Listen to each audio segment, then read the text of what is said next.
In this video, I will show you how to make dulce de leche ice cream using milk, heavy cream, sugar, xanthan gum, and milk powder. If you're new to my channel, let me introduce you to xanthan gum. Xanthan gum is an easy-to-find ingredient that helps reduce the heavy cream needed while creating a creamy mouthfeel without using egg yolks. If you don't have xanthan gum, worry, you can still make this delicious ice cream. You can omit it, but you must increase the amount of heavy cream to avoid an icy texture in the ice cream. Instructions and ingredient measurements for a version without xanthan gum are at the bottom of the description box. Now, let's talk about the milk powder. Traditionally, making dulce de leche involves boiling milk and sugar together or boiling a can of sweetened condensed milk for hours. However, as explained in my last video, I had to set aside both methods, linked to the video in the description box below. My search for a better approach led me to milk powder. Milk powder allows us to make dulce de leche fast without sacrificing flavor. Technically speaking, it is dulce de leche, as it is created by heating lactose, the sugar in milk, and regular sugar until it caramelizes. With milk powder, we can achieve their caramelization in less time. Two types of milk powder are available: skim milk powder and full-fat milk powder. You can choose either. The difference in this recipe may be unnoticeable to most people, but if you ask, I prefer using skim milk because the mouthfeel comes out less buttery. Step 1. Prepare the ice cream mixture. In a small saucepan, add the milk powder and 40 grams of the sugar. Stir with a rubber spatula until no milk powder streaks are visible. Pour in 1/3 of the cold whole milk, which is 200 grams. Whisk briefly and scrape the bottom and corners of the pan with a rubber spatula. Keep the whisk and the spatula in the saucepan. The milk powder requires agitation and time to dissolve. So leave it to hydrate and return 3 to 4 times to whisk and scrape milk solids off the bottom and corners of the pan. Now, let's prepare the caramel. Pour the water into a medium to large saucepan and place over high heat. Weigh out the sugar in a bowl and have it next to the stovetop. When the water comes to a full boil, remove it from the heat. Without hesitating, add the sugar, set the timer, and stir for 1 minute and 20 seconds. This time is crucial for the sugar to fully dissolve before returning the pan to the heat, so do not estimate it. Time it.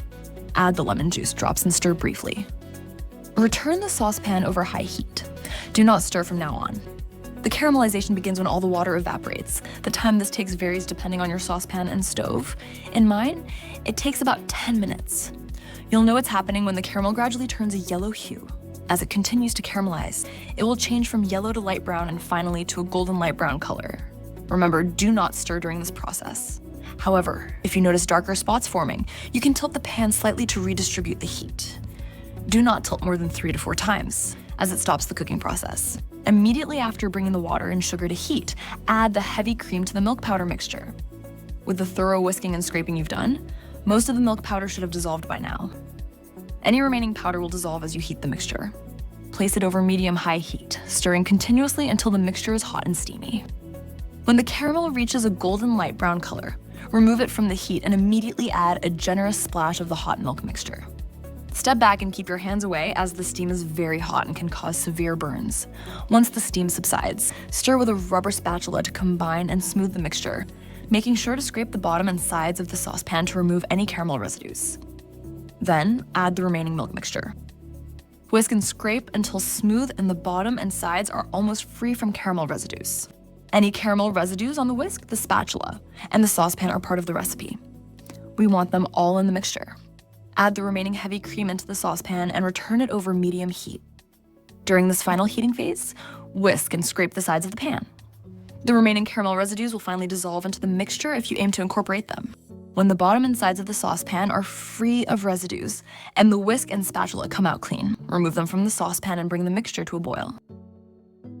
Remove the pot from the heat and add the milk. Then add the water. Before blending, do a final check to ensure the bottom and sides are free of any residues. Using an immersion blender, blend the mixture while keeping the blender head submerged at all times to prevent splashing. I always regret not wearing an apron when I do this. Before pouring the ice cream mixture in, weigh the Dutch oven without the lid and write down its weight. Strain the ice cream mixture into a Dutch oven through a fine mesh sieve.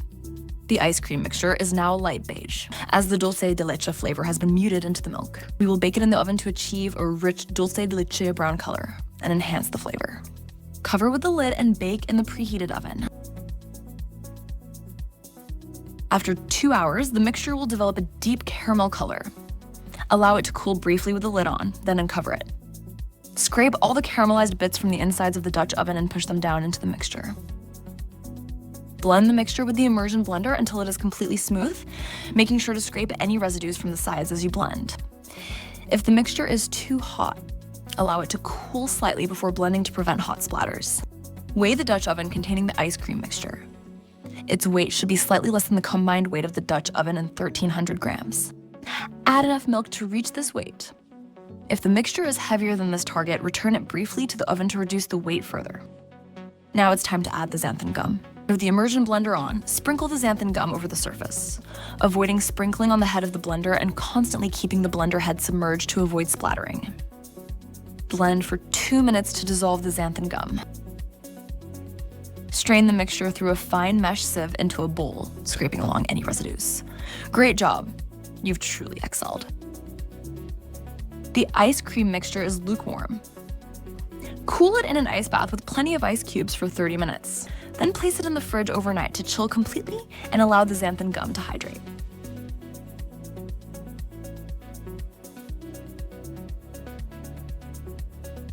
Thoroughly stir the mixture with a rubber spatula, making sure to scrape any invisible residues off the bottom of the bowl. Next, use an immersion blender to blend the mixture. This step will help loosen it, allowing for longer churning and resulting in a better texture. Prepare the ice cream maker according to the manufacturer's instructions. With the machine running, pour the ice cream mixture into the canister of the ice cream maker. Churn the mixture until it becomes creamy and has a wavy texture. The churning time will vary depending on the ice cream maker. In this particular model, it takes about 40 minutes, while others may take up to 70 minutes. Look at this. This ice cream has beautiful natural strands due to caramelized sugar and lactose. Remove the ice cream maker bowl from the machine. Take out the paddle and scrape any excess ice cream back into the bowl. Immediately after churning, the ice cream will have a soft consistency resembling soft serve ice cream and will melt upon contact with anything. Place the bowl in the freezer to firm up the ice cream until it reaches a scoopable consistency. When the ice cream is at scoopable consistency, you can serve it from the maker's bowl or transfer it to a container to store it. That's all for today. I'd love to know if you have any questions. Please leave them in the comments. Happy churning!